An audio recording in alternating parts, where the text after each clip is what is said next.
Kashmir. I'm a Kashmiri Pandit, and let me give my small introduction. I am basically a journalist. I worked for Indian Express for nearly 28 years. I was the editor. Then I left. And now, for the last 32 years, 31 years, after the exodus of Kashmiri Pandits from from Kashmir, we are all here in Bangalore. And I am the president of the Kashmiri Hindu Samiti as well as, Samaj here. And I am also the chairman of Kashmiri Hindu Cultural Welfare Trust. So, at the outset, let me tell you, we are grateful to the people of Karnataka. Soon after the exodus in 1990, when we landed in Bangalore, so the people treated us very well. Till date, people are very good, weather is very good, people are very warm, political parties, governments, they all, irrespective of the political parties, whichever government was there, they looked into our problems when we came back. So the problem is, we have been suffering from for ages. This is our 7th exodus. Before that, 6 times we have been thrown out by these foreign invaders.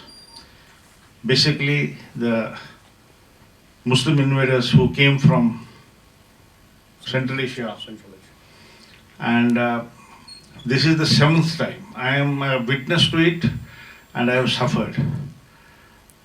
So we were suffering all along because of the Article 370, which was in place, Wahampar, in Kashmir. You all know about Article 370 and 35A. What was the implication? These were the 2 articles which were introduced by our government, central government, then, at the instance of our Prime Minister then. Anyway, rightly or wrongly, I don't know what was this thing. I don't want to get into those controversies and details. But this Article 370 and 35A, they were coming in the way. They were the barriers between rest of the country, that means India and the state of J&K. And state of J&K, they had their own.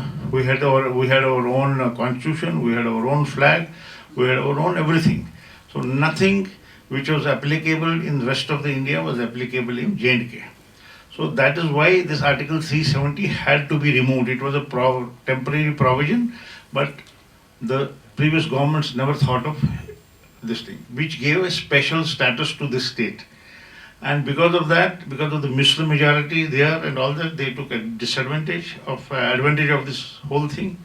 And there were attempts which were made by Pakistan and our enemies to convert the state of J&K into a Muslim-dominated state, so that this is Ghazwa-e Hind, so that they can make this as an Islamic state and access to Pakistan or whatever they want, or act as a freedom of this thing. But thanks to the government of India, successive government, they never allowed it to happen. But with what happened, they became very bold. They were pampered by this thing. Then, what all happened in this thing, how they were targeting, how the Hindus of Kashmir were targeted. We were only 9% at the time of partition, that is 1947. We were only 9% Kashmiri Pandits there. The rest of them were all Muslims. Then subsequently we reduced to 4% in this thing. Now 2.1% in 1990, when final blow was put on us. So what happened? They thought that this is going to be liberated, and at that point of time, they targeted Kashmiri Pandits who held the flag of India high, and we never gave up our nationalism. We said we are all nationalists. We belong to the India, and this thing. But they wanted us to either get convert, Reliv, Galiva, Mariv. You would have all seen this movie, Kashmir Files. Whatever Kashmir Files has said is 100% right. It's only a tip of the iceberg which she has shown. Nobody can show the atrocities on Kashmiri Pandits in such a short 2.5 hours or 3 hours. So whatever he has said representatively, he has said everything, how the press failed there, how the governments failed there, and how this thing. So what happened? Finally, we were made targets. They started killing us. Selective killing happened. Nearly 800 to 850 people were killed, including Tiklal Teplu and all the major people there, who were all who is who there. They were all targeted. Anybody, and also some Hindus also who were working there, they targeted. And a day came when we had no other go, but there were rapes. They used to cut people into pieces. And finally, what happened? We had no other go but to leave. We left everything behind and ran for our lives, and also saved the honor of our daughters and women. And I'm sure this we have got this Jawans, our army people with us, and they have seen it. They will also testify after some time. They'll also tell you what happened. So as a migrant, I won't say migrant people go out of their own will, but we are all forced displaced people. We left everything there, jobs, properties, everything, and came. We thought that it's going to be a temporary affair, but it never got resolved. And for last 32 years, we continue to suffer. The most surprising thing is that all those people who killed us, they are still free, roaming on the streets of Kashmir. So in the last 32 years, not a single person was prosecuted. Why he was not prosecuted? Because we were not there to file a complaint. We filed a complaint, and when they started the case, they said there is no witness, and the person who was given a complaint is not available. They closed all the cases, and then they are still wandering free and all that. So this is what we got. We did not get justice for our this thing. But all that we wanted is that we wanted to save our country. We wanted to be Indians. We wanted to integrate this thing. And what the present government under Modi ji has done, he has integrated the state of Jammu and Kashmir with the rest of the country. And now we are one. People there and people here, people in J&K and people in the rest of the country, they come under the same law. There is no special status for them. There is no status this thing, and that's why they are trying to curb the militancy there. But again, in the last 8 years, hundreds of militants have been killed, and hundreds of militants again come back. But it's very difficult job. We salute our Jawans who are guarding us, who are guarding our LOC there, and we salute them for safeguarding the interests of our country. And they can tell you that it is very difficult to eliminate. Day before yesterday, again, one more Pandit was targeted. So whenever they do something on this thing, they just target us. So we have left everything there and this thing. But it is now the people of India, they all know, especially after the Kashmir files came and after this Article 370 was removed, they all know what was the importance of this thing and what is the importance of all these things. So we all as patriotic, as all nationalists, we should safeguard our country, we should fight together. I don't mind waiting for another 5 years, another 10 years to go back, but I want that all this terrorism should go out, because in the last 30 years for this thing, it has been spreading in other parts of the country. I don't want my state of Kerala or Andhra Pradesh or UP to go in the same manner as Kashmir. So I can see, because I am an eyewitness to all these things, I can see how this Ghazwa-e-Hind or this Islamic Caliphate is spreading in our country. It has to be curbed, not only in Kashmir. Kashmir, they are doing it. Right now, what is the situation? Right now, situation is not very good, but Government of India is doing its best. They are giving the best of the thing to people there. They want to convert them. But in the last 70 years, it was grilled in their mind. And it's very difficult to change their mind. It is not an easy job. You give them gold, you give them anything, but it's all over the world. This phenomenon is happening. You see what's happening in Europe, what's happening in all other countries. So, but we have to protect our country, and stern action has to be taken against anybody who goes against our nation, who goes against this thing. See, that's what I said. I am ready to sacrifice for another 10 years. I will not go back. I will not claim my property. But terrorism has to be eliminated. And I'm sure if we are firm, we will eliminate and we will live as a country. So this Article 370, removal of Article 370 will again create an awareness among the people about what it was and how it will be after this thing. And we have to support the government and see to it that none of our own states, none of our parts of the country go the way Kashmir has gone. This is what I want to say. Thank you. ಇದಕ್ಕೆ ನಮ್ಮೆಲ್ಲರ ನಿಜವಾಗ್ಲೂ ಅಭಿನಂದನೆಗಳು. ಅದಲ್ಲದೆ ದೊಡ್ಡ ದೊಡ್ಡ T V star ಅಥವಾ cinema star ಕರೆಸಿ inauguration ಮಾಡೋದು ಬಿಟ್ಟು ನಾವೆಲ್ಲ ಒಂದು ಕ್ಷುಲ್ಲಕ ಪ್ರಾಣಿಗಳು. ನಮ್ಮನ್ನೆಲ್ಲ ಕರೆದು ನೀವು ಮಾಡಿದರೆ ದೊಡ್ಡ ಒಂದು ಅಭಿಮಾನ. ಆ್ಯಕ್ಚುಲಿ ಇನ್ನೂವರೆಗೂ ಇಂಥವ್ರನ್ನ ಕಂಡಿಲ್ಲ. ಆ್ಯಕ್ಚುಲಿ ಅಲ್ಲ, ನಮ್ಮ ಬಂದ ಕೂಡಲೇ ನಮ್ಮ ಕೆಲಸನೇ ATM ಕಾಯೋದು. ಇತ್ತೀಚೆಗೆ ನೀವು ನೋಡಿರ್ಬೇಕು, ಅಲ್ಲಿ ನಾವು ದೇಶ ಕಾಯಿರ್ತೀವಿ, ಇಲ್ಲಿ ಬಂದು ATM ಕಾಯುವಂಥ ಪರಿಸ್ಥಿತಿ ಇತ್ತು. ಬಟ್ ಈಗ ಬದಲಾವಣೆ ಆಗಿದೆ. ನಮ್ಮಿಂದ ನೀವು ಉದ್ಘಾಟನೆ ಮಾಡಿದ್ದೀರಾ, ಅದಕ್ಕೆ ನಮಗೆ ಹೆಮ್ಮೆ. ಸೇನೆಯಲ್ಲಿ ಸೇರೋದು ಅಂದರೆ ಅದೊಂಥರ ವರ ಪಡೆದಂಗೆ. ಯಾಕೆಂದರೆ ಇಂಗ್ಲೀಷಲ್ಲಿ ಹೇಳ್ತಾ is a boon to join service ಅಂತ ಹೇಳಿ. ನಾನು ಭಾರತೀಯ ವಾಯುಸೇನೆಯಲ್ಲಿ ಸೇರಿದ್ದೆ. ಆ್ಯಕ್ಚುಲಿ ಪ್ರಥಮವಾಗಿ BSF ಬಾರ್ಡರ್ ಸೆಕ್ಯೂರಿಟಿ ಫೋರ್ಸ್ ಅವ್ರು ಮಾತಾಡಬೇಕು. ಯಾಕಂದರೆ ಅವ್ರು ಈಸ್ ದ ಮೇನ್ ಮ್ಯಾನ್ ಅಲ್ಲಿ ಬಾರ್ಡರಲ್ಲಿ ನಿಂತು ಕಷ್ಟ ಅನುಭವಿಸೋರು. ಏನಾದರೂ ಅವರಿಂದ ಆಗದೆ ಇದ್ದಾಗ ನೆಕ್ಸ್ಟ್ ಬರೋರು ಇನ್ಫೆಂಟ್ರಿ ಅವ್ರು ಮಾತಾಡಬೇಕಿತ್ತು. ಅವರು ನೀವೇ ಮಾತಾಡಿ ಅಂತೇಳಿ. ಆಮೇಲೆ ಸಿಗ್ನಲ್ ಅವರು, ನಾವು ಫೈನಲ್ ಬಂದು ಬಾಂಬ್ ಹಾಕೋರು ಏರ್ಫೋರ್ಸ್ನವರು. ಆದರೆ ಹೆಸರು ಬರೋದು ನಮಗೆ, ಕೆಲಸ ಮಾಡೋದು ಅವರು ಆರ್ಮಿ. ಆ್ಯಕ್ಚುಲಿ ಎಲ್ಲ ಜೊತೆಗೆ ಇರ್ತೀವಿ. ಅದಕ್ಕೆ ಈಗ ಕಂಬೈಂಡ್ ಆಗಿ ಒಂದು ಕಂಬೈಂಡ್ ಡಿಫೆನ್ಸ್ ಸರ್ವಿಸ್ ಅಂತ ಮಾಡಿ ಅದಕ್ಕೊಂದು ಚೀಫ್ ಮಾಡಿದ್ದಾರೆ. ಸೊ ನಮ್ಮ ಅನುಭವ ಅಂದರೆ ನಮ್ಮ ಕೆಲಸನೇ ದೇಶ ಕಾಯೋದು. ಯಾವಾಗ ನಾವು ಸೇರಿದೆ, ನಾನು 16ನೇ ವಯಸ್ಸಲ್ಲಿ ಸೇರಿದೆ ಭಾರತೀಯ ವಾಯುಸೇನೆ. ಮೊದಲು ನನಗೆ ಹಿಂದಿ ಭಾಷೆ ಗೊತ್ತಿರಲಿಲ್ಲ. ನಾನು ತಿಳ್ಕೊಂಡಿದ್ದೆ ಸೇನೆ ಸೇರೋದು ಅಂದರೆ ಕರ್ನಾಟಕದಿಂದ ರಾಯಚೂರು, ಬಿಜಾಪುರ, ಬಾಗಲಕೋಟೆ, ಧಾರವಾಡದಿಂದ ಬಂದಿರ್ತಾರೆ, ಕನ್ನಡದಲ್ಲೇ ಮಾತಾಡೋದು ಅಂತ ಹೇಳಿ. ಬಟ್ ಯಾವಾಗ ನಾನು ಸೇರಿ ಡೆಲ್ಲಿಗೆ ಹೋದೆ, ಅಲ್ಲಿ ನೋಡಿದ್ರೆ ಎಲ್ಲ ಹಿಂದಿ ಜನಗಳಿದ್ರು, ಉತ್ತರ ಭಾರತ ಜನಗಳು. ಬಂದ ಕೂಡಲೇ ಎಲ್ಲರೂ ಕ್ಯಾ ಹಾಲು. ನಮ್ಗೆ ಹಾಲು ಅಂದ್ರೆ ಗೊತ್ತಿಲ್ಲ, ಒಂದೇ ಹಾಲು ಕುಡಿಯೋದು ಹಾಲು. ಏನು ಬೆಳಿಗ್ಗೆ ಇವ್ರು ಹಾಲು ಅಂತಾರಂತ ನಾವು. ಆಮೇಲೆ ಅವ್ನು ಕೇಳ್ತಿದ್ದೆ, ಸಿಟ್ಟು ಬಂದೊಂದ್ಸಲ ಅಂದೆ, ಮೊಸರಾಯ್ತು ಹಾಲು.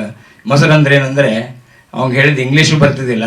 Milk sleeping in night becoming tight in the morning ಅಂತ ಹೇಳಿದೆ. ಈ ಥರ ಒಂದು ಭರದಲ್ಲಿ ನಾವು ಅಲ್ಲಿ ನುಗ್ಗಿದ್ವಿ. ಯಾವುದೂ ಭಯ ಇಲ್ಲ, ಯಾವುದೂ ಅಂಜಿಕೆ ಇಲ್ಲ. ಯಾವಾಗ ನೀವು ಆ ಡ್ರೆಸ್ ಹಾಕೊಂಡ್ಬಿಟ್ಟಿರ್ತೀವಿ, ಆ ಥರದ ಒಂದು ಧೈರ್ಯ ತಂದಿಂದಾನೇ ಬಂದ್ಬಿಡ್ತದೆ. ಬಂತು, ಯಾರು ಏನು ಅಂತ ಏನೂ ಗೊತ್ತಿರಲಿಲ್ಲ.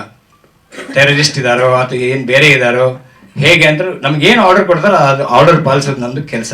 ಫಸ್ಟ್ ಒಬೇ ದ ಆರ್ಡರ್ ಅಂತ ಅಲ್ಲಿ ಕಲಿಸ್ತಾರೆ. ಸಾಕಷ್ಟು ಟ್ರೈನಿಂಗ್ಗಳನ್ನು ಮಾಡಿದ್ವಿ. ಈ ಧರ್ಮ ಟ್ರೈನಿಂಗಲ್ಲೂ ಬರೋದಿಲ್ಲ. ಕೊಳ್ಳಲ್ಲಿ ಒಂದು ಕಾಸಿ ದಾರ ಕಟ್ಕೊಂಡಿದ್ದೆ ಫಸ್ಟ್ ಟೈಮು. ಎಲ್ಲರೂ ಈಕ್ವಲ್ ಆಗಿರಬೇಕು. ನಮ್ಮ ಏನು ಇನ್ಸ್ಟ್ರಕ್ಷನ್ ಇರ್ತಾರೆ, GT ಅಂತ ಹೇಳ್ತೀವಿ, ಗ್ರೌಂಡ್ ಇನ್ಸ್ಟ್ರಕ್ಟರ್ ಅಂತ ಹೇಳಿ. ನಮಗೆ ಏನು ಲೆಫ್ಟ್ ರೈಟ್ ಕಲಿಸೋರು, ಕದಂ ತಾಲ್ ಕಲಿಸೋರು. ಅವ್ನು ಕೇಳಿದೆ, ಇದೇನಿದು ಇದು ಕರಿ ದಾರ, ಕಾಸಿ ದಾರ. ಸರ್ ಇದು ನಮ್ಮದು ರಾಘವೇಂದ್ರ ಸ್ವಾಮಿಗಳು ಅಂತಂದೆ. ಅದು ಹಿಡಿದು ಕಿತ್ತಿ ಅಭಿ 6 ಮನೆ ಕೆಲೆ 13 ಗುರು ಮೈ ಹೂँ, ಇಸ್ ಗುರು ಕೋ ಪೇಟಿ ಮೇ ರಖೋ ಅಂದ. ನನಗೆ ಭಾಳ ಬೇಜಾರಾಯ್ತು. ಏನಪ್ಪ ಒಂದು ಧರ್ಮದ ಬಗ್ಗೆ ಒಂದು ಇವನಿಗೆ ಇದು ಇಲ್ಲರ, ನಮ್ಮ ರಾಘವೇಂದ್ರ ಸ್ವಾಮಿಗಳು ಗೆದ್ದು ಒಳಗಿಡ ಅಂತ, ಇದು ಜಗ್ಗಿ ಅದನ್ನು ಒಳಗಿಡ ಅಂತಲ್ಲ ಅಂತ ನಮ್ಗೆ ಭಾಳ ಬೇಜಾರಾಯಿತು. ಆಮೇಲೆ ನಮ್ಗೆ ಇಷ್ಟ ಇರಲಿಲ್ಲ ಸರ್ವೀಸಲ್ಲಿ ಕೆಲಸ ಮಾಡಲಿಕ್ಕೆ. ನಾನು ನಮ್ಮ ತಂದೆಗೆ ಲೆಟರ್ ಬರೆದೆ, ನಾನು ಸರ್ವೀಸಲ್ಲಿ ಇರ್ಲಿಕ್ಕೆ ಇಷ್ಟ ಇಲ್ಲ, ಇಲ್ಲೆಲ್ಲ ಏನು ಧರ್ಮಕ್ಕೆ ಬೆಲೆ ಇಲ್ಲ ಅಂತ. ಆಮೇಲೆ ಅವರು ನಮ್ಮ ತಂದೆ ನಂಗೆ ತಿಳಿಸಿ ಹೇಳಿದ್ರು, ಇಲ್ಲ ಅವ್ರು ನಿಜ ಹೇಳ್ತಾ ಇದ್ದಾರೆ, ಅವರೇ ನಿಮ್ಮ ನಿಜವಾದ ದೇವರು, ಅವರೇ ಅವ್ರ ಗುರುಗಳು, ಅವ್ರೇನು ಹೇಳ್ತಾರೆ ಅದನ್ನೇ ಪಾಲಿಸು ಅಂದರು. ಅವಾಗ ನಾನು ಅಲ್ಲೇ ಕೆಲಸ ಕಂಟಿನ್ಯೂ ಮಾಡಿದೆ. ಈ ಥರದ್ದು ಯಾವುದೇ ಧರ್ಮದ ಬಗ್ಗೆ ಎಲ್ಲ ಇದು ಇಲ್ಲ, ಯಾವುದೇ ಭೇದ ಭಾವ ಇಲ್ಲ. ಯಾರು ಅಡುಗೆ ಮಾಡಿ ಕೊಡ್ತಾರೆ ಅದು ಗೊತ್ತಿಲ್ಲ. ಮೆಸ್ಸಲ್ಲಿ ಕಾಮನ್ ಆಗಿ ಊಟ ಸಿಗೋದು, ಕಾಮನ್ ಆಗಿ ತಿನ್ನೋದು. ಅದು ಮಾಂಸಾಹಾರ ಆಗಲಿ ಶಾಖಾಹಾರ ಆಗಲಿ ಅಕ್ಕಪಕ್ಕದಲ್ಲೇ ಕೂತ್ಕೊಂಡು ಬಂದವರು ನಾವು. ಯಾವುದೇ ರೀತಿಯಿಂದ ಮನೆ ಕಡೆ ನೆನಪೇ ಆಗ್ತಿರ್ಲಿಲ್ಲ. ಎಷ್ಟು ಕಷ್ಟಗಳಿದ್ರು ಆರಾಮಾಗಿ ನಿದ್ದೆ ಮಾಡ್ತಾ ಇದ್ವಿ. ಬೆಳಗ್ಗೆದ್ದು ಮತ್ತೆ ನಾವು ನಮ್ಮ AK-47 ಹಿಡ್ಕೊಂಡು ರೆಡಿ ಆಗಿರ್ತಿದ್ವಿ. ಯಾವುದೇ ರೀತಿಯಿಂದ ದುಃಖ ಎಂಬುದಿಲ್ಲೇ ಇಲ್ಲ, ಮನೆ ಕಡೆ ಏನಿಲ್ಲ. ನಮ್ಮದು ಮೇನ್ ಏಮು ಯಾರು ಎದುರಿಗೆ ಬರ್ತಾರೆ, ಯಾರು ಹೊಡಿಬೇಕು ಅದೇ ಒಂದು ಇರ್ತದೆ, ಹೊರತಾಗಿ ಬೇರೆ ಯಾವುದೂ ಇರೋದಿಲ್ಲ. ಸೊ ಏನೇ ಪರಿಸ್ಥಿತಿ ಬಂದಾಗ ನಮ್ಮದು ಮೊದಲೇದು ಗಡಿ ಕಾಯೋದು, ಅದಾದಮೇಲೆ ಅಲ್ಲಿರ್ತಕ್ಕಂಥ ಕಾಶ್ಮೀರಿಗಳನ್ನು ಕಾಯೋದು, ಅದು ಇಂಪಾರ್ಟೆಂಟ್. ಯಾವರೇ ಕಷ್ಟ ಇದ್ದಾರೆ ಮಾಡೋದು. ಆದರೆ ಸಾಕಷ್ಟು ಜನ ತೀರ್ಕೊಂಡಿದ್ದಾರೆ. ನಮಗೊಂದು ಮಹಾವೀರ ಚಕ್ರವರ್ತಿ ಸಿಕ್ಕರೆ ಮುಗಿದೋಯ್ತು, ಅದು ತೀರ್ಕೊಂಡು ಮರೆತು ಬಿಡ್ತೀವಿ. ಎಷ್ಟೋ ನಮ್ಮ ಸಹಪಾಠಿಗಳು ಹೋಗ್ಬಿಟ್ಟಿದ್ದಾರೆ, ಆದರೂ ನಮಗೇನು ಅನ್ಸೋದೇ ಇಲ್ಲ. ಆ ದುಃಖ ಕಣ್ಣೀರು ಮರೆತೇ ಬಿಟ್ಟಿದ್ವಿ. ನಮ್ಮ ಹೃದಯವನ್ನು ಕೈಯಲ್ಲಿ ಇಟ್ಕೊಂಡು ಹೋಗ್ತಾ ಇರ್ತೀವಿ. ಯಾವಾಗ ಏನಾಗ್ತದೆ ನಮಗೆ ಗೊತ್ತಿಲ್ಲ. ಹೀಗಾಗಿ ನಮಗೆ ಯಾವುದು BP ಬರಲಿಲ್ಲ, ಶುಗರ್ ಬರಲಿಲ್ಲ. ಇಲ್ಲಿ ಬಂದ ಕೂಡಲೇ ಬರ್ತಾ ಇದೆ. ಸೊ ಇಲ್ಲಿ ಎಲ್ಲ ಸೌಲಭ್ಯಗಳಿವೆ, ಎಲ್ಲ ಸೌಕರ್ಯಗಳಿವೆ. ಆದರೂ BP ಶುಗರ್ ಅದು ಇದು ಬರ್ತದೆ. ಬಟ್ ಅಲ್ಲಿ ಏನೂ ಸೌಕರ್ಯಗಳಿರಲಿಲ್ಲ, ಏನೂ ಸೌಲಭ್ಯಗಳಿರಲಿಲ್ಲ. ಆದರೂ ಕೂಡ ನಾವು ಎಲ್ಲಿ ಕಳಿಸ್ತಾರೆ ಅಲ್ಲಿ ಹೋಗಿ ಏನು ಕೊಟ್ಟಿದ್ದನ್ನು ತಿಂದು ನಾವು ದೇಶಕ್ಕೋಸ್ಕರ ಕೆಲಸ ಮಾಡಿದ್ವಿ. ಸೊ ಈ 370 ಅಂತ ಹೇಳಿದರು. ಈ 370 ಕೊಟ್ಟಿದ್ದು ಅವರಿಗೆ ಒಂದು ರೀತಿಯಿಂದ ಒಳ್ಳೆಯದಾಗಲಿ ಅಂತ ಹೇಳಿ. ಯಾಕೆ ಈ ವಿಧಿ ಕೊಟ್ಟಿದ್ದು ಅಂದರೆ ಏನೋ ಒಂದು ಅವ್ರಿಗೊಂದು ವಿಶಿಷ್ಟವಾದ ಒಂದು ಇದು ಕೊಟ್ಟು ವಿಧಿಗಳನ್ನು ಕೊಟ್ಟು ಅವರಿಗೊಂದು ಚೆನ್ನಾಗಿ ಒಂದು ಮೇನ್ ಸ್ಟ್ರೀಮಲ್ಲಿ ಬರಲಿಕ್ಕೆ ಅಂತ ಹೇಳಿ ಪ್ರಯತ್ನ ಮಾಡಿದ್ದು. ಒಂದು ರೀತಿಯಿಂದ ಹೇಳಬೇಕಂದ್ರೆ ನಾವು ಅವರನ್ನು ಪಾರಿವಾಳಾಗಿ ಸಾಕೋಣ ಅಂತ ನಾವು ಮಾಡಿದ್ದು. ಬಟ್ ಅದು ಹದ್ದಾಗಿ ನಮ್ಮನ್ನೇ ಕುಗ್ಲಿಕ್ಕಿತ್ತು.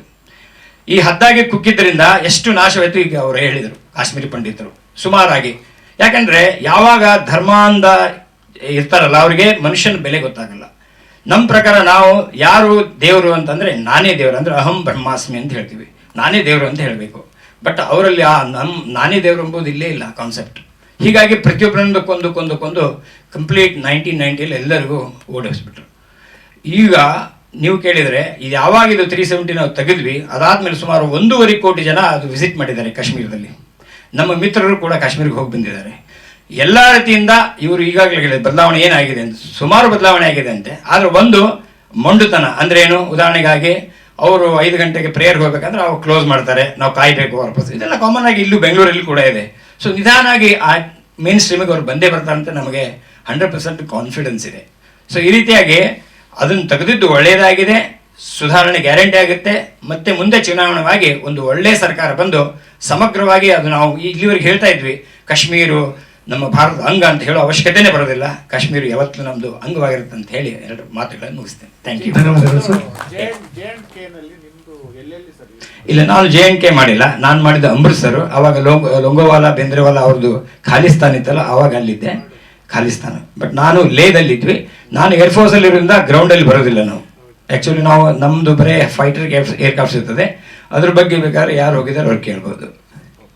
ಧನ್ಯವಾದಗಳು ಸರ್. ನಾನು ಈರಣ್ಣ ಉದೋಸಿ, ನಿವೃತ್ತ ಯೋಧ ಮತ್ತು ಈಗ RT ನಗರ್ ಪೊಲೀಸ್ ಆಗಿ ಕರ್ತವ್ಯ ನಿರ್ವಹಿಸ್ತಾ ಇದ್ದೀನಿ. ನಾನು ಬೇಸಿಕಲಿ ಸರ್ ಹೇಳಿದ್ರಲ್ಲ ಇನ್ಫಂಟ್ರಿ ಅಂತ. ಇನ್ಫಂಟ್ರಿ ಏನು ಮಾಡುತ್ತೆ, ಜಮ್ಮು ಕಾಶ್ಮೀರದಲ್ಲಿ 2-3 ಥರದ ಬಾರ್ಡರ್ಗಳಿದ್ದಾವೆ. ಒಂದು LOC, ಒಂದು LAC ಮತ್ತು ಸಿಆಪ್ಸ್ ಬಂದ್ಬಿಟ್ಟು ಅದು ಬಾರ್ಡ್ರದಲ್ಲಿ ಹೋಗಲ್ಲ. ಇವಾಗಲೇ ನಾನು ಪಂಡಿತರ ಜೊತೆಗೆ ಮಾತನಾಡ್ತಾ ಕೇಳ್ತಾ ಇದ್ದೆ, ತಾವು ಎಲ್ಲಿಯವರು ಅಂತ. ಶ್ರೀನಗರದಿಂದ ನಾನು ಮುಂದ್ಗಡೆ ಹೋಗ್ಬೇಕಂದ್ರೆ 2 ದಿನ. ಅದನ್ನು ನಾವು ಕೇವಲ ಏನಂತಂದರೆ ನಕ್ಷೆಯಲ್ಲಿ ಮಾತ್ರ ನೋಡಿರೋದು ನಮಗೆ ಭಾರತ ಇದೆ. ನಕ್ಷೆ ಬಿಟ್ಟು ಮುಂದೆ ಹೋಗಿರೋದು ಇನ್ಫಂಟ್ರಿ ಸೋಲ್ಜರ್ಸು ಮತ್ತು ಇಂಜಿನಿಯರ್ಸ್ ಸೋಲ್ಜರ್ಸ್ಗಳಿದ್ದಾರೆ. ನಾನು ಕುಪವಾಡ ಸೆಕ್ಟರ್ದಲ್ಲಿ ಡ್ಯೂಟಿ ಮಾಡಿದ್ದೀನಿ. ಕುಪವಾಡ ಸೆಕ್ಟರ್ ಏನು ಯಾಕೆ ಸ್ವರ್ಗ ಅಂತಂತಾರೆ ಅನ್ನೋದಕ್ಕೆ, ಕೇಸರ್ ಅಲ್ಲಿಂದ ಬರುತ್ತೆ, ಅಕ್ರೂಟ್ ಅಲ್ಲಿಂದ ಬರುತ್ತೆ, ಸೇಬ್ ಅಲ್ಲಿಂದ ಬರುತ್ತೆ. ಅದಕ್ಕಾಗಿ ಏನಂತಂದರೆ ನಮ್ಮ ಏನು ದೇಹದ ಅಂಗಾಂಗಗಳಿಗೆ ಪೌಷ್ಟಿಕವಾಗಿರೋ ಆಹಾರ ಏನಿದೆ ಅದೆಲ್ಲ ಬಂದ್ಬಿಟ್ಟು ಯಾರು ಮಂಡತನ ಮಾಡ್ತಾ ಇದ್ದಾರೆ ಅಂತ ಹೇಳ್ತಾ ಇದ್ದಾರಲ್ಲ ಅವ್ರ ಕೈಯಲ್ಲಿ ಸಿಕ್ಕಾಕೊಂಡಿದೆ. ಇವಾಗಲೇ ಹೇಳಿದ್ರು 1.5 ಕರೋಡ್ ಜನ ಹೋಗಿದ್ದಾರೆ ಅಂತ. ಅದು ತುಂಬ 3 ತಿಂಗಳ ಮುಂಚೆದು. ಇವಾಗ ನೋಡಿ ನೀವು 2.5 ಕರೋಡ್ಗಿಂತ ಜಾಸ್ತಿ ಜನ ಹೋಗಿದ್ದಾರೆ. ಅದು ಅಲ್ಲದೆ ನಾನು ಇವಾಗೇನು ಕಾರ್ಗಿಲ್ ಯುದ್ಧ ಆಗಿತ್ತಲ್ಲ, ಬಟಾಲಿಕದಲ್ಲಿ ಕೂಡ ಸರ್ವಿಸ್ ಮಾಡಿದ್ದೀನಿ. ಬಟಾಲಿಕದಲ್ಲಿ ಇನ್ನೊಂದು ಅನುಭವ, ಅಲ್ಲಿದೆ ಬೇರೆ ಇದ್ರೆ ಇಲ್ಲಿದೆ ಬೇರೆ. ಶ್ರೀನಗರದಿಂದ ಕುಪವಾಡ ಇದೇನು ಒಂದಿಷ್ಟು ಏರಿಯಾ ಇದೆಲ್ಲ ಇವ್ರು ತುಂಬ ಇಫೆಕ್ಟ್ ಆಗಿದೆ. ಆ ಕಡೆ ಅವರಿಗೆ ಸ್ವಲ್ಪ ಕಡಿಮೆ ಇಫೆಕ್ಟ್ ಆಗಿದೆ. ಈ ಕಾಶ್ಮೀರಿ ಪಂಡಿತರಿಗೆ ಏನು ಒಂದು ಕಷ್ಟ ಕೊಡ್ತಾ ಇದ್ರು ಅನ್ನೋದನ್ನು ನಾವು ಸ್ವಂತ ಕಣ್ಣಿಂದ ನೋಡಿದ್ದೀವಿ. ಯಾಕಂತಂದರೆ ಸಿಆಪ್ಸ್ ಅಂತ ಹೇಳಿದೆ ನಾನು, ಕೌಂಟರ್ ಇನ್ಸರ್ಜೆನ್ಸಿ. ಯಾರ ಹತ್ರ ವೆಪನ್ ಇರುತ್ತೆ ಅವ್ರಿಗೆ ಮಾತ್ರ ಶೂಟ್ ಮಾಡ್ಬೋದು. ಅಲ್ಲಿ ಊರು ಜನರು ಬಂದುಬಿಟ್ಟು ಸಪೋರ್ಟ್ ಮಾಡ್ತಾ ಇರ್ತಾರೆ ಅವ್ರಿಗೆ. ಯಾವ ಥರ ನಾವು ಅವರನ್ನು ಇದು ಮಾಡ್ಬೋದು. ಊರನ್ನು 3 ದಿನಗಂಟ್ಲೆ ನಾವು ಕೋಡನ್ ಸರ್ಚ್ ಮಾಡಿ ಆವಾಗ ತೆಗೆದಿರೋದು. ನಮ್ಗೆ ಸಪೋರ್ಟ್ ಯಾರು ಮಾಡ್ತಾ ಇರಲಿಲ್ಲ ಅಲ್ಲಿ. ಆರ್ಟಿಕಲ್ 370 ಬಂದ ಮೇಲೆ ಏನು ಇವಾಗ ಹುಲಿ ಬಂತು ಅಂತ ಇದ್ರಲ್ಲ, ನಿಜವಾಗ್ಲೂ ಹುಲಿ ಬರ್ತಾ ಇದ್ದಾವೆ. ಇವಾಗ ಸುಮಾರು 170 ಜನರನ್ನ 1.5 ತಿಂಗಳು, ಆರ್ಟಿಕಲ್ 370 ಯಾವಾಗ ತೊಗೊಂಬಂದ್ರು 1.5 ತಿಂಗಳಲ್ಲಿ ಸುಮಾರು 170 ಜನರನ್ನ ಶೂಟೌಟ್ ಮಾಡಿದ್ರು. ಸಪೋರ್ಟ್ ಮಾಡಬೇಕಾಗತ್ತೆ, ಅವಾಗ ಸಪೋರ್ಟ್ ಮಾಡೇ ಮಾಡ್ತಾರೆ. ಅವ್ರಿಗೆ ಬಂದ್ಬಿಟ್ಟು ಸದ್ಭಾವನಾ ಅನ್ನೋ ಒಂದು ಕಾನ್ಸೆಪ್ಟನ್ನು ಡಿಫೆನ್ಸಿಂದ ಕೊಡ್ತಾ ಇದ್ವಿ. ಅಲ್ಲಿ ಎಲ್ಲಿ ಒಂದು ಕೆಳಮಟ್ಟಕ್ಕೆ ಬಂದಿದ್ರು ಅಂತಂದರೆ ಅಲ್ಲಿ ಜನ ಈ $1 ಸೂಜಿ ಕೂಡ ಅವ್ರು ತೊಗೊಂಡು ಹೋಗ್ತಾ ಇದ್ರು. ಯಾಕಂತಂದರೆ ನಾವು ಅವರಿಗೆ ಏನಾದರೂ ಮನೆ ಕೆಲಸ ಮಾಡಲಿ ಹೆಣ್ಮಕ್ಳು ಅನ್ನೋ ಒಂದು ಯಂತ್ರ ಕೊಟ್ಟರು ಕೂಡ ಆ ದಾರ ತೊಗೊಂಡೋಗೋದು, ಸೂಜಿ ತೊಗೊಂಡೋಗೋದು ಅವೆಲ್ಲ ತುಂಬ ಚಿಕ್ಕದು. ಬಟ್ ಆ ಸೂಜಿ ಆವಾಗ ಇಲ್ಲ ಅಂತಂದರೆ ನಮ್ಮ ಕೆಲಸ ಆಗಲ್ಲ. ಇಲ್ಲಿವರೆಗೆ ಅವ್ರಿಗೆಲ್ಲ ಗೊತ್ತಿರೋ ವಿಚಾರ. ನಮ್ಗೆ ಯಾವ ಥರ ಸಪೋರ್ಟ್ ಮಾಡ್ತಾ ಇರಲಿಲ್ಲ ಅನ್ನೋದೇ ಜಾಸ್ತಿ ಇದೆ ಆರ್ಟಿಕಲ್ 370 ಬರೋಕ್ಕೆ ಮುಂಚೆ. ಇವಾಗಲೂ ನಾವು ಯೂನಿಟದಲ್ಲೆಲ್ಲ ಫೋನ್ ಮಾಡಿ ಕೇಳಿ ನೋಡ್ತೀವಿ. ಸೊ ಅದೊಂದು ವಿಚಿತ್ರವಾಗಿರೋ ಇದೆ. ಇನ್ನೇನು ಸ್ವಲ್ಪ ದಿನದಲ್ಲಿ ಯಾವ ಥರ ಇದು ಆಸಾಮ್ದಲ್ಲೆಲ್ಲ ಇತ್ತಲ್ಲ ಆ ಥರ ಬಂದ್ಬಿಟ್ಟು ಜಮ್ಮು ಕಾಶ್ಮೀರದಲ್ಲೂ ಆಗತ್ತೆ. ಮತ್ತು ಭಾರತೀಯ ಸೇನೆ ನಿಮಗೆ ಈ ಆರ್ಟಿಕಲ್ 370 ಕಡೆಯಿಂದ ಒಂದು ಕೊಡುಗೆ ಕೊಡೋಕ್ಕೆ ರೆಡಿಯಾಗಿದೆ. ಶಾರದಾ ಮಂದಿರವನ್ನು ತುಂಬ ವಿಜೃಂಭಣೆಯಿಂದ ನಮಗೆ ಅದೊಂದು ಅಳುಕಿತ್ತು. ಆಗುತ್ತೋ ಇಲ್ಲೋ ನಾವೇ ನೋಡಿಲ್ಲ. ಇನ್ನು ನಾವು ನಮ್ಮ ದೇಶದ ಜನರಿಗೆ ಹೆಂಗೆ ತೋರಿಸ್ತೀವಿ? ರಿಯಲಿ ಸರ್, ನೀವೆಲ್ಲರೂ ನೋಡ್ತೀರಾ ಆರ್ಟಿಕಲ್ 370 ಬಂದ ಮೇಲೆ ತುಂಬ ವ್ಯತ್ಯಾಸ ಆಗಿದೆ. ದೇಶದಲ್ಲಿ ತುಂಬ ಬದಲಾವಣೆ ಆಗಿದೆ. ಕಾಶ್ಮೀರದಲ್ಲಿರೋ ಜನ ಬಂದ್ಬಿಟ್ಟು ಸಪೋರ್ಟ್ ಮಾಡ್ತಾ ಇದ್ದಾರೆ. ನಾವೆಲ್ಲರೂ ಏನು ಶಾರದಾ ಮಾತೆ ಮಂದಿರ ನೋಡಬೇಕು ಅಂತ ವಿಚಾರ ಇತ್ತಲ್ಲ, ಅದು ತುಂಬ ವಿಜೃಂಭಣೆಯಿಂದ ನೋಡೋ ಕಾಲ ಬರುತ್ತೆ. ಜೈ ಹಿಂದ್, ಒಂದೇ ಮಾತ್ರ. Thank you. ಇದ್ದೀನಿ. ಸೊ ಚಿತ್ರ ನಮಗೆ ನೋಡಿ ಅಷ್ಟೇ, ಯಾವತ್ತೂ ಚಿತ್ರ ಮಾಡೋ ಇದ್ದಿಲ್ಲ. ಬಟ್ ಡೈರೆಕ್ಟ್ರ್ ಬಂದು ಇದು ಟೈಟಲ್ ಹೇಳಿದಾಗ ನನಗೆ ಆವಾಗಿಂದ ಭಾರತ ಬಗ್ಗೆ ಪ್ರೀತಿ, ಇದ್ರ ಬಗ್ಗೆ ಏನೋ ಮಾಡ್ಬೇಕಂತ ಅನ್ಕೊಂಡಿದ್ದೆ. ಡೈರೆಕ್ಟರ್ ಬಂದು ಹೇಳಿದಾಗ ನಂಗೆ ಒಳ್ಳೆ ಸಿಕ್ತು ಅಂತ ಮಾಡೋಕೆ ಅನಿಸ್ತು. ಸೊ ಮಾಡೋಣ ಬನ್ನಿ ಅಂದೆ. ಮಾಡ್ಕೊಂಡ್ಲಿ ಇದು ತುಂಬ ಕಷ್ಟ ಆಯ್ತು ಅದು ಕಾಶ್ಮೀರ್ ಶೂಟಿಂಗ್ ಮಾಡೋಕ್ಕೆ. ಜನ ಅಡ್ಡ ಬರೋದು, ಕ್ಯಾಮ್ರಾ ಯಾಕೆ ಮಾಡಿ ಏನು ಮಾಡ್ತೀವಿ ಕೇಳೋದು, ಸುಮ್ಮನೆ ಒಂದು ಏನು ಲೈಕ್ ಒಂದು ಸ್ವಲ್ಪ ತೊಂದರೆ ಕೊಡೋದು. ಏನೋ ಲೈಕ್ ಆವಾಗ ಆರ್ಮಿ ಸ್ವಲ್ಪ ಹೆಲ್ಪ್ ಮಾಡಿ ಅವರೆಲ್ಲ ಹೆಲ್ಪ್ ಮಾಡಿದ್ರೆ ಮೂವಿ ಚೆನ್ನಾಗಿ ಬಂದಿದೆ. ಇವಾಗ ಮೂವಿನ ನಿಮಗೆ ಕೊಡ್ತಾ ಇದ್ದೀನಿ, ನೀವು ಗಳಿಸ್ಕೊಡ್ಬೇಕು. Thank you very much. Kashmiri separatist ಮತ್ತು ಕಾಶ್ಮೀರಿ ಪಂಡಿತರ ಮೇಲಾದಂಥ ಅನೇಕ ದುರ್ಘಟನೆಗಳು ಹಾಗೂ ಭಾರತೀಯ ಸೈನಿಕರ ಶೌರ್ಯ ಸಾಹಸಗಳ ಬಗ್ಗೆ ಒಂದಷ್ಟು ಮಾಹಿತಿಗಳನ್ನು ಕಲೆ ಹಾಕಿ ಅದನ್ನು ಸಿನಿಮೀಯ ರೀತಿಯ ಬದಲಾವಣೆಗಳನ್ನು ಕೊಟ್ಟು ಅದಕ್ಕೆ ವಿಧಿ ಆರ್ಟಿಕಲ್ 370 ಅಂತ ನಾಮಕರಣ ಮಾಡಿ ಲೈರಾ ಎಂಟರ್ಟೈನ್ಮೆಂಟ್ ಆ್ಯಂಡ್ ಮೀಡಿಯಾ ಅನ್ನೋ ನಿರ್ಮಾಣ ಸಂಸ್ಥೆಯಿಂದ ಭರತ್ ಗೌಡ ಅವರ ನಿರ್ಮಾಣದಲ್ಲಿ ಈ ಚಿತ್ರವನ್ನು ನಾನು ಸುಮಾರು 60 ದಿನಗಳ ಕಾಲ ಕರ್ನಾಟಕದ ಹಲವಾರು ಕಡೆ ಮಡಿಕೇರಿ, ಶ್ರವಣಬೆಳಗೊಳ, ರಾಮನಗರ ಮತ್ತು ಬೆಂಗಳೂರು ಸೇರಿದಂತೆ ಕಾಶ್ಮೀರದಲ್ಲಿ ಶ್ರೀನಗರ, ಪೆಹಲ್ಗಾಮ್, ಗುಲ್ಮರ್ಗ್ ಮತ್ತು ನಾಡಿಮರ್ಗ್ ಅಂತ ಒಂದು ಜಾಗ ಇದೆ. ಕೆಲವೊಂದು ಹೆಸರುಗಳು ಅವತ್ತು ನಮಗೆ ನೆನಪಾಗಲಿಲ್ಲ. ನಾವು ನಮ್ಮ ಆಯ್ಕೆಯ ತಕ್ಕಂತೆ ಚಿತ್ರೀಕರಣ ಮಾಡಲಿಕ್ಕಾಗಿಲ್ಲ. ಅದರ ಸಮಸ್ಯೆಗಳು ಅಲ್ಲಿ ಎದುರಿಸಿದಂಥ ನೋವುಗಳನ್ನ ಆಮೇಲೆ ನಾನು ಹೇಳ್ತೀನಿ. ಇಂಥ ಕಡೆ ನಾನು ಚಿತ್ರೀಕರಣ ಮಾಡಿ ಸುಪ್ರೀಂ ಹೀರೋ ಶಶಿಕುಮಾರ್, ಶ್ರುತಿ ಮೇಡಮ್, ನಮ್ಮ ಶಿವರಾಮಣ್ಣವರು, ರಮೇಶ್ ಭಟ್ ಹಾಗೂ ಗಣೇಶ್ ಕೇಸರಿಕರ್ ಮುಂತಾದ ಅನುಭವಿ ಕಲಾವಿದರುಗಳನ್ನ ಬಳಸಿಕೊಂಡು ನಾನು ಈ ಚಿತ್ರವನ್ನು ಮಾಡಿದ್ದೀನಿ. ಚಿತ್ರ ಕಳೆದ ತಿಂಗಳು 12ನೇ ತಾರೀಕು ಸೆನ್ಸರ್ ಆಯಿತು. ಸೆನ್ಸಾರ್ ಮಂಡಳಿಯ ಮುಖ್ಯಸ್ಥರು ನನ್ನನ್ನು ಸೆಪ್ರೇಟಾಗಿ ಕರೆದು ನನಗೆ ಒಂದಷ್ಟು ಸೌಂಡ್ ಮ್ಯೂಟ್ ಕೊಟ್ಟರು. ಆಮೇಲೆ ಕೆಲವೊಂದು ತುಣುಕುಗಳನ್ನ ಕಟ್ ಮಾಡಬೇಕು ಅಂತ ಹೇಳಿದ್ರು. ಯಾಕೆ ಅಂತ ನಾನು ವಾದ ಮಾಡಿದಾಗ ಅದಕ್ಕೆ ಅವರು ಕಾರಣ ಕೊಟ್ಟರು. ಆಮೇಲೆ ಕೆಲವೊಂದು ತುಣುಕುಗಳನ್ನ ನಾನು ಕಟ್ ಮಾಡಲಿಕ್ಕೆ ಆಗೋಲ್ಲ ಅಂತ ಹೇಳಿದಾಗ ಅದಕ್ಕೆ ಅವರು ಯಾಕೆ ಇದಕ್ಕೆ ನೀವು ರೆಫರೆನ್ಸ್ ಕೊಡಬೇಕಾಗತ್ತೆ, ಇದಕ್ಕೆ ದಾಖಲೆ ಕೊಡಬೇಕಾಗತ್ತೆ, ಇದನ್ನೆಲ್ಲ ಬಿಡೋಗಿಲ್ಲ ಅಂತ ಹೇಳಿದ್ರು. ಆಗ ಕೆಲವೊಂದು ದೃಶ್ಯಕ್ಕೆ ಕೆಲವೊಂದು ಸಂಭಾಷಣೆಗಳಿಗೆ ನಾನು ಆ ದಾಖಲೆಗಳನ್ನು ಕೊಟ್ಟು ಅದನ್ನು ಬಿಡಿಸ್ಕೊಂಡೆ. ಜೊತೆಗೆ ನನ್ನನ್ನು ಅವರು ಪ್ರಶಂಸೆಯಿಂದ ಬೆನ್ನು ತಟ್ಟಿದ್ರು. ಅದೊಂದು ನನ್ನ ಖುಷಿ ತಂದುಕೊಟ್ಟಂಥ ವಿಷಯ. ಹಾಗಾಗಿ ಚಿತ್ರ ಮುಂದಿನ ತಿಂಗಳು ನವೆಂಬರ್ ತಿಂಗಳಲ್ಲಿ ದಿನಾಂಕ ಇನ್ನೂ ನಿಗದಿಯಾಗಲಿಲ್ಲ, ಸದ್ಯದಲ್ಲಿ ಹೇಳ್ತೀವಿ. ರಾಜ್ಯಾದ್ಯಂತ ಒಂದು 100 ಥಿಯೇಟರ್ಗಳಿಂದ ಹೆಚ್ಚಾಗಿ ಚಿತ್ರನ ಬಿಡುಗಡೆ ಮಾಡ್ತೀವಿ.